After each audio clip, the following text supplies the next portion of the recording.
Olá, queridos, a paz do Senhor Jesus. Deus abençoe vocês. Estamos aqui de volta.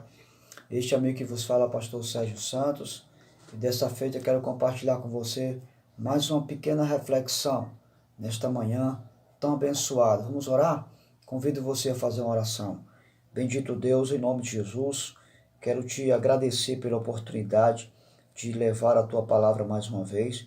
Que todas as vidas que ouvirem esta palavra seja abençoado em nome de Jesus. Você pode dizer amém? Graças a Deus. Para tanto, eu convido você a se inscrever no canal, Pastor Sérgio Santos, e ativar o sininho de notificações, deixe o seu like, e estaremos sempre enviando um novo vídeo ao seu aparelho e você será edificado. Quero convidar você para ler o livro no Evangelho segundo escreveu São Mateus, capítulo 23, apenas um versículo para nós termos um início da nossa reflexão. Versículo 13. Ai de vocês, mestres da lei, fariseus hipócritas, vocês fecham o reino dos céus diante dos homens, e vocês mesmos não entram, nem deixam entrar aqueles que gostariam de fazê-lo. Nessa narrativa desse texto, nós temos 7 ais, e Jesus vai estar repreendendo severamente os fariseus. E observe, ele não repreende publicanos, ele aqui não está repreendendo os gentios, ele não está repreendendo os adúlteros, ele não está repreendendo os pagãos, ele está repreendendo os chefes religiosos. Eu quero intitular essa pequena reflexão com o seguinte tema: você é um cristão ou um religioso? Qual dessas respostas você tem para você mesmo? Eu tenho a minha posição, certo? Estou me avaliando cada dia que se passa para melhorar. Preciso melhorar. Mas você, qual a sua posição? Você é um cristão religioso? Dentro dessa reflexão, eu quero trazer esse posicionamento seu, meu, nosso, para que possamos melhorar. O texto sagrado vai nos ensinar que Jesus traz 7 repreensões. Ele repreende severamente os chefes religiosos da sua época, que ele percebe que eles estão na contramão do reino de Deus. Eu e você, será que não estamos na contramão do reino de Deus? A primeira repreensão está no versículo 13. Ele diz: vocês nem entram, nem deixam os outros entrar. Ele ensina que o que não praticavam, eles passam para as pessoas aquilo que eles nem tão pouco viviam. Pelo contrário, dificultava a vida das pessoas e ensinava aquilo que eles não cumpriam. E Jesus vai repreender a maneira formal que eles assumem a sua crença. Eles apresentam algo que não é. Você é esse tipo de pessoa? Será que eu tenho sido essa pessoa? Apresentar algo que na verdade eu não sou? Será que eu não sou esse tipo de pessoas que formalizam preceitos e dificulto a ação das pessoas em relação a Deus, a vida das pessoas? Em vez de eu facilitar, ao invés de abrir caminhos, ao invés de abrir portas, eu dificulto, eu fecho as portas? Será que não temos sido assim? Que possamos rever o nosso conceito. Eles tinham uma máscara, eles tinham uma capa, uma casca, mas a essência não era aquilo que eles viviam. Que possamos mudar. Jesus, versículo 14, ele repreende mais uma vez os fariseus, saduceus e escribas, porque eles devoram as casas das viúvas. Eles fingiam sentir a dor, eles fingiam estar preocupados com as viúvas, fazendo longas orações em suas casas, porque eles iam nas casas das viúvas e faziam longas orações, mas o objetivo não era estar preocupado, eles não estavam preocupados com a necessidade das viúvas, eles estavam preocupados consigo mesmo. O que eles faziam? Eles faziam longas orações para que fossem pagos pelas pobres viúvas, que já não tinham nada. E o pior não é nada, é que eles saíam dali fartos, eles comiam na casa dessas viúvas. E Jesus diz: vocês devoram as casas das viúvas. Ou seja, vocês estão preocupados com o ventre de vocês. Vocês estão preocupados com vocês mesmos e se esquecendo das pessoas que vocês têm que cuidar. Então veja que Jesus está repreendendo severamente os líderes que não estão se preocupando com eles mesmos, ou melhor, com as pessoas, mas consigo mesmo. Então, nós precisamos nos policiar em relação a isso. Eles vão, mas não vão com a intenção de cuidar das viúvas, de saber como elas estão e o que estão precisando, mas vão com a intenção de se locupletar, né? De satisfazerem suas necessidades. No versículo 15, Jesus repreende mais uma vez os prosélitos, né? O proselitismo dos fariseus. Era a busca de novos convertidos. Eles faziam um tipo de um trabalho missionário, iam buscar novos convertidos, né? Mas não para Deus, para o seu próprio judaísmo, para a sua própria religião, para ser mais um fariseu, para ser mais um escriba, mais um religioso da vida.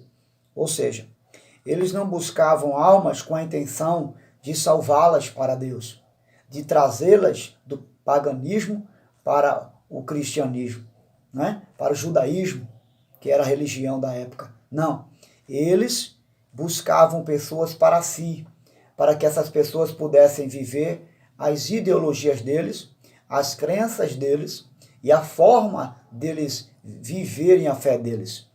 Então observe que eles não ganhavam almas com o objetivo de salvá-las, de levá-las ao entendimento pleno da verdade de Deus. Mas eles fechavam as portas para si, ou seja, você faz parte do nosso grupo, você é nosso, daqui você não sai e não faz parte de mais nenhum grupo religioso. Você é nosso. Eles queriam as pessoas para si. Infelizmente estão vivendo esse tipo de tempo onde as pessoas ganham almas não para Deus, mas para si mesmo, para o seu quartel, né? E nenhum de nós pertencemos a nenhuma denominação. Nós pertencemos ao reino de Deus. É claro, você faz parte de um quartel, deve respeitar o seu quartel, deve manter fidelidade ao seu quartel, mas você não está preso a conceitos de homens. E esse era a ideia, essa era a filosofia dos fariseus, que as almas que viessem, eles se convertessem não a Deus, mas se convertessem às suas crenças, às suas ideologias. E isso nós devemos ter cuidado. Nós não temos que nos converter aos homens, mas nos converter à pessoa do Senhor Jesus. Versículo 22, Jesus censura a avareza dos fariseus, né? Eles colocam seus corações na oferta mais do que no templo e do que no altar. Ou seja, eles valorizam a oferta e desprezam o altar que santifica a oferta. E Jesus repreende severamente isso. É uma regra criada por eles. Eles tiravam o seu olhar do templo e do altar, que era a figura da pessoa do Senhor Jesus, e colocava o seu olhar em coisas secundárias dessa vida. E isso temos que ter cuidado. Aonde está o seu olhar? Nas necessidades da vida ou naquele que supre todas as suas e as minhas necessidades? Aonde está o meu e o seu olhar? Pense nisso. Tenha cuidado com isso. Seja sigiloso, seja cauteloso com esse detalhe. Versículo 23, Jesus censura a ostentação quanto ao dízimo. O que é isso? Eles arrogavam a sua salvação porque dizimavam. E um outro motivo, eles arrogavam a sua salvação porque eram descendentes de Abraão. E Jesus repreende severamente porque eles assumiam isso, mas ocultava, desprezava a justiça, a misericórdia e a fé. O que Jesus está falando? Jesus está falando que eles omitiam algo que era feito dentro do templo, mas rejeitava, né, aquilo que era feito do lado de fora. Lembra do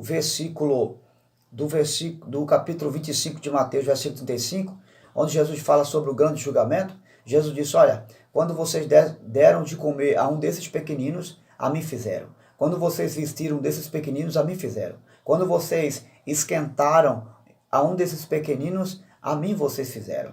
Veja que Jesus não está trazendo a jus o fato dele ter cultuado na igreja, deles ter dado dízimo. Jesus não está trazendo a jus, a memória, aquilo que eles fizeram dentro do templo, mas aquilo que eles fizeram do lado de fora do templo. Veja que coisa séria, né? Veja que a nossa salvação está muito ligada ao nosso próximo, ou seja, nós não somos salvos pelas obras, mas aqueles que são salvos praticam as boas obras. É totalmente diferente.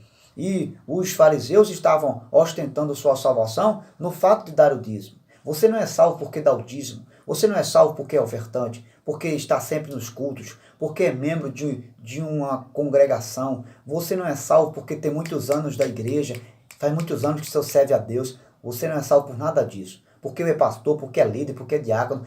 Esqueça isso, não se engane. A sua salvação é uma questão da graça. Você é salvo pela graça. Agora, é claro, a salvação, ela nos impele a viver uma nova vida com Cristo. Tomar umas novas atitudes, tá certo? Você tem que entender isso. Então, não fique arrogando sua salvação por aquilo que você é na igreja, dentro da igreja. Né? Porque não adianta você ser dentro da igreja e não ser do lado de fora. Você precisa ser dentro, e o que é dentro, você ser do lado de fora. Isso é importante. No capítulo 23, versículo 5, Jesus vai censurar a preocupação deles quanto a serem vistos pelos homens. Eles costumavam orar em voz alta do lado de fora, iam para as praças, levantavam as mãos, oravam em voz alta, para as pessoas olharem e que homem santo, que homem de Deus, esse é um homem de Deus, esse é um homem salvo.